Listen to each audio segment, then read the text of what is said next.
California made an impossible promise.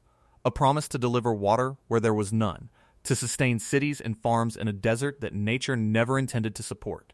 For 80 years, the survival of 27 million people has hinged on a single, monumental system of concrete and ambition. And that system is now quietly breaking in half. On November 18th, 2022, Lake Shasta, the largest reservoir in California, fell to just 31% of its total capacity. The images were apocalyptic. A vast, red bathtub ring of bleached rock climbing hundreds of feet up the canyon walls. A scar. A warning. The lake was not just low. It was dying. And it signaled the start of a catastrophe that most Californians still do not see coming. If you live in California, or depend on anything that comes from it, what happens next will define your future. Let us know in the comments where you're watching from and if you can see the effects of this crisis firsthand. The state was staring at the end of its water supply, not a shortage, not a round of restrictions, a full-blown collapse. Then, a miracle.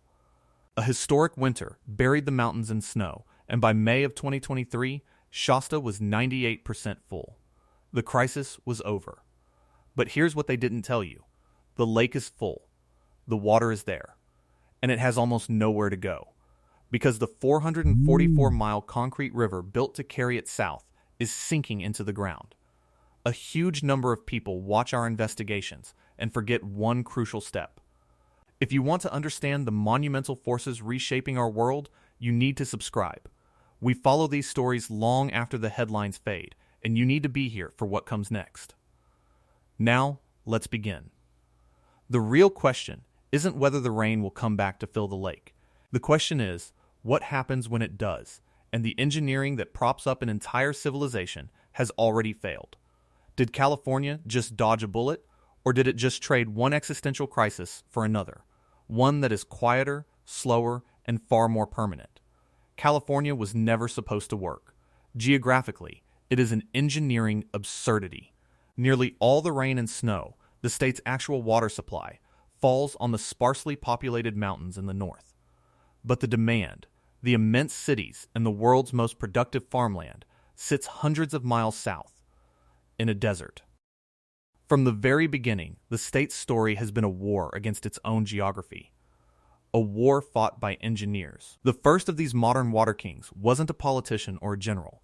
He was an engineer named William Mulholland, a man who famously looked at the arid plains of Los Angeles in the early 1900s and declared, "There it is. Take it." He was talking about the water of the Owens Valley, 200 miles away. His brutal, brilliant Los Angeles Aqueduct, finished in 1913, siphoned an entire river, dried a lake, and turned a distant valley to dust to allow a city to be born in a desert. Mulholland set the precedent. He proved that in California, water doesn't follow gravity. It follows money and power. But even Mulholland's vision was too small. By the 1930s, as the Dust Bowl ravaged the Great Plains, California's Central Valley was booming. It needed more water than one stolen river could provide. It needed a system built on an entirely different scale. Enter the Titans, a new generation of engineers who didn't just divert rivers. They stopped them. In the rugged canyons of Northern California, they found their target, the Sacramento River, the largest in the state. And they found their general, a hard-driving, legendary civil engineer named Francis Frank Trenholm Crowe. Crowe was not a man who thought in small terms. He had just helped wrestle the Colorado River into submission with the Hoover Dam. Now he turned his attention north. The plan was to build a dam at Shasta, a concrete behemoth that would tame the Sacramento's wild floods, generate immense power, and, most importantly, store enough water to remake the entire state. The scale of the project was insane. It would be the second largest concrete dam in the world. To build it, Crowe had to invent entire new construction methods. He designed a system of overhead cableways, a high line that stretched across the canyon, allowing massive buckets of concrete to be delivered to any point on the dam with pinpoint precision. To get the 12 million tons of gravel needed for the concrete, he didn't use trucks. He built a conveyor belt, the world's longest at the time, a 9.6-mile long, 36-inch wide ribbon of rubber and steel that ran 24 hours a day for 4 years, hauling a river of rock from the valley floor up to the dam site. On July 8, 1940, the work began in earnest. Concrete pouring started and did not stop, day or night, for more than 4 years. The project was a symbol of American industrial might, a declaration that no force of nature was beyond the reach of engineering. When they finally forced the Sacramento River through the dam's diversion tunnel, Frank Crow stood back and said, "That meant we had the river licked." Pinned down, shoulders right on the mat. Shasta Dam was completed on December 22, 1944, a full 26 months ahead of schedule. It created a reservoir, Lake Shasta, with a maximum capacity of 4,552,000 acre-feet of water. A captured sea. The beating heart of the new federal Central Valley Project, designed to send water cascading south. But it was only half the equation. The state of California watched the federal government build Shasta and knew it wasn't enough. The state wanted its own system, one it controlled completely. So, in 1963, construction began on an even more audacious project, the Governor Edmund G. Brown California Aqueduct. This was not a dam. It was a river, a man-made, concrete-lined river, 444 miles long, designed to take water from the Sacramento-San Joaquin River Delta and carry it all the way to Southern California, servicing 27 million people and irrigating millions of acres of farmland. The aqueduct was a marvel of physics. Unlike a natural river, it couldn't carve its own path. It had to be built with an impossibly precise slope. Over long, 10-mile stretches called pools, the canal drops just 2 to 4 feet in elevation, a gradient so subtle it's almost flat. But it's that gentle, constant slope that allows gravity to do the work, pulling trillions of gallons of water hundreds of miles south with minimal pumping. It is a system built on geometric perfection. A high-wire act of civil engineering stretched across the length of a state, and it was designed to solve a problem that was already becoming critical, the problem of sinking land. This is where the story turns. The concrete river, built to deliver water to the parched San Joaquin Valley, is now being destroyed by the very land it was meant to save. The ground itself is collapsing, and it's pulling the aqueduct down with it. If you've gotten value from understanding this hidden crisis, take a second. People who share our videos with family and friends are our biggest drivers of growth. If this story matters, liking the video and sharing it are the most powerful ways you can help us tell it. The San Joaquin Valley is one of the most productive agricultural regions on Earth. It is also, geologically speaking, a giant sponge. Beneath the valley floor lie deep layers of sand, gravel, and clay, saturated with groundwater. For a century, farmers have drilled wells deep into this underground reservoir, pumping water to irrigate their crops, especially during California's frequent and punishing droughts.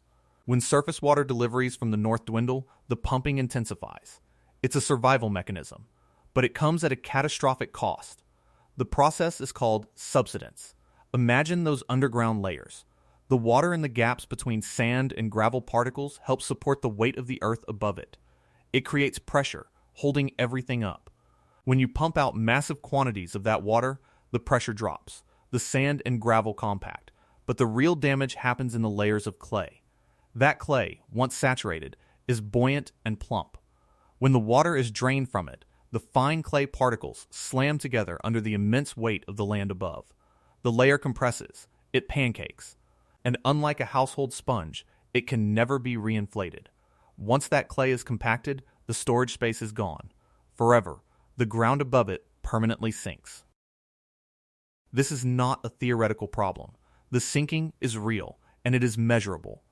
Since the 1920s, some parts of the San Joaquin Valley have sunk by nearly 30 feet. You could drop a 3-story building into the hole left by a century of overpumping. It is one of the largest man-made alterations of the Earth's surface in human history. Ironically, the California Aqueduct was built, in part, to stop this. By providing a reliable source of surface water, the hope was that farmers would pump less, allowing the groundwater levels to stabilize. For a while, it worked. But the droughts of the 21st century, and the 2020s megadrought in particular, shattered that fragile balance. Faced with near zero allocations of surface water, farmers did the only thing they could do to survive. They drilled, deeper and faster than ever before. The rate of sinking accelerated dramatically. And here is the devastating irony.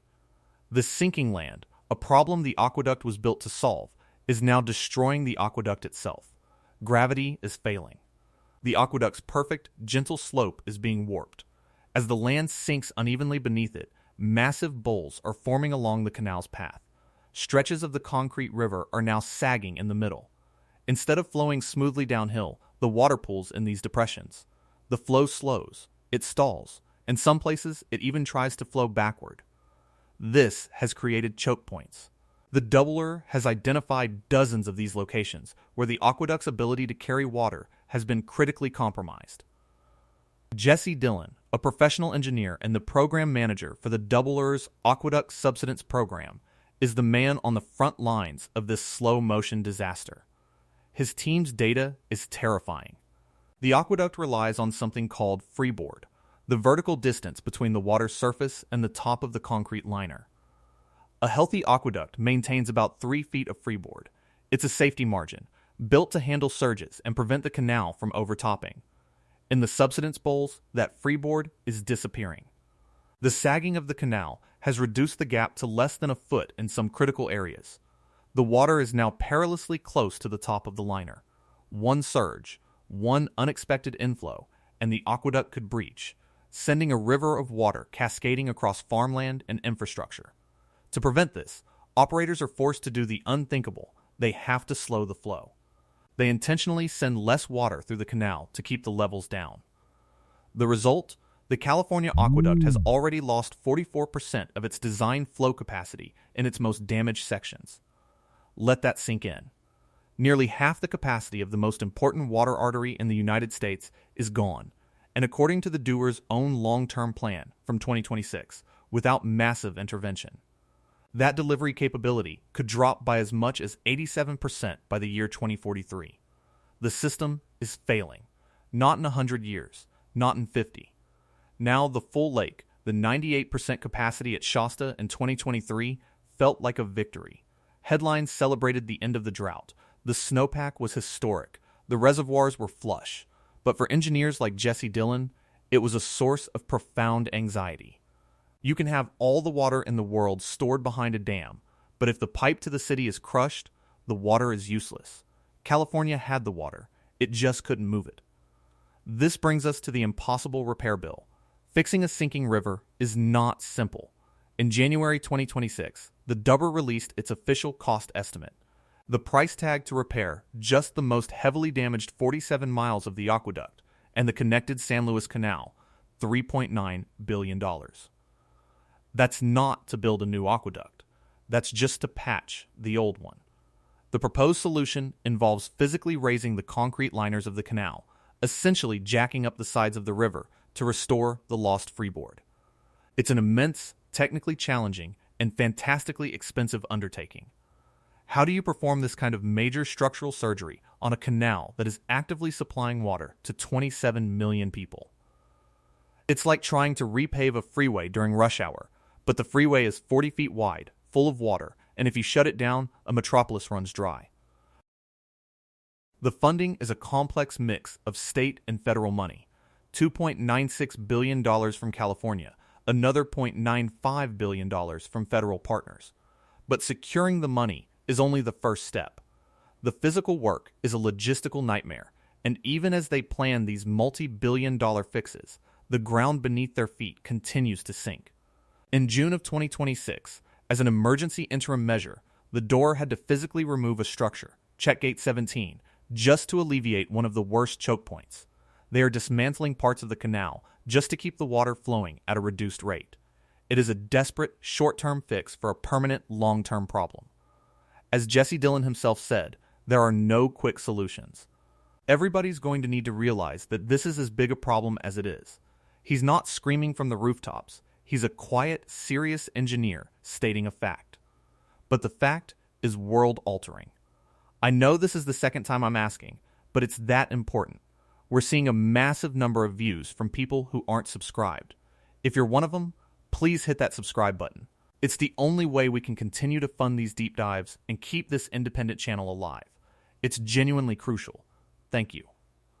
The physical crisis in the aqueduct is mirrored by a political crisis brewing back at the source, at Lake Shasta itself. Even with the lake full, the fighting over every drop has never been more intense. The battle lines are drawn not just between north and south, but between farmers and fish. On June 10, 2026, the State Water Resources Control Board took a dramatic step. It formally rejected a plan by the U.S. Bureau of Reclamation, the federal agency that operates Shasta Dam, to drain more water from the lake for Central Valley agriculture. The reason? Salmon. The Sacramento River is home to the once thriving Chinook salmon runs. These fish have a specific biological requirement. They need cold water to spawn successfully. That cold water comes from the deepest parts of Lake Shasta, held back behind the dam and released slowly in the summer and fall to maintain survivable river temperatures. The dam, originally built to control the river, is now the only thing keeping its ecosystem from total collapse. The Bureau of Reclamation, under pressure to deliver water to its agricultural contractors in the Central Valley, wanted to release more water and warmer water from the lake's surface layers to meet those delivery targets. But the Golden State Salmon Association, a nonprofit representing a $1.4 billion fishing industry, cried foul. They argued the federal plan violated state and federal laws protecting endangered species. Draining the lake's cold water pool for summer irrigation would raise river temperatures to lethal levels for the 2026 salmon runs, which were just beginning to recover from years of drought. The state board agreed. They blocked the federal plan, choosing to hold the cold water back for the fish, even if it meant less water for the farms. This is the impossible balancing act of California water. Every decision is a trade-off. Water for salmon is water not available for almonds. Water held in the reservoir for future drought protection is water not flowing to a thirsty city today. The system is stretched so thin that there is no slack left. A choice to save one thing means a choice to let another thing suffer. The fight is no longer about scarcity during a drought. The fight is now over abundance. Who gets the water when the lake is full? Who has the right to it? The farmers who feed the nation? The cities that house millions? The fish whose survival depends on a cool stream that no longer naturally exists? The legal and political structures built in the 20th century, like the aqueduct itself, were not designed for this kind of pressure. They were built for a world of predictable rainfall and engineering certainty, a world that is gone. The echoes of the past are deafening. Inside the massive concrete structure of Shasta Dam, there are long, green tiled inspection galleries. If you stand in one and clap your hands, the sound wave travels down the immense tunnel and bounces back. The echo travels at 758 miles per hour. The speed of sound, a perfect, clean reflection of the energy you put into it. The dam itself is a monument to that kind of certainty, a world of clean physics and solvable problems. But outside the dam, nothing is certain anymore. The system is no longer producing a clean echo. It is producing feedback, noise, and the sound of something breaking. The 31% figure from November 2022 was a warning. It showed the state what the bottom looked like. It was a glimpse into a future where the promises made by men like Frank Crow and the engineers of the aqueduct could no longer be kept. The miraculous recovery of 2023 bought time. But it did not solve the fundamental problem. The problem is not a lack of water in a single lake. The problem is a broken system. A concrete river sinking into the earth. An agricultural economy built on unsustainable groundwater pumping, and a legal framework that pits fish against farms against cities in a zero-sum game for survival. California built its empire on the audacious belief that it could engineer its way out of any problem. For 100 years, that belief held. The dams were built. The aqueducts were carved into the landscape. The water flowed. But the bill for that century of ambition is now coming due. The land is sinking, the aqueduct is cracking, and the full lake sitting behind Shasta Dam is a beautiful, tragic illusion. A mirage of security in a state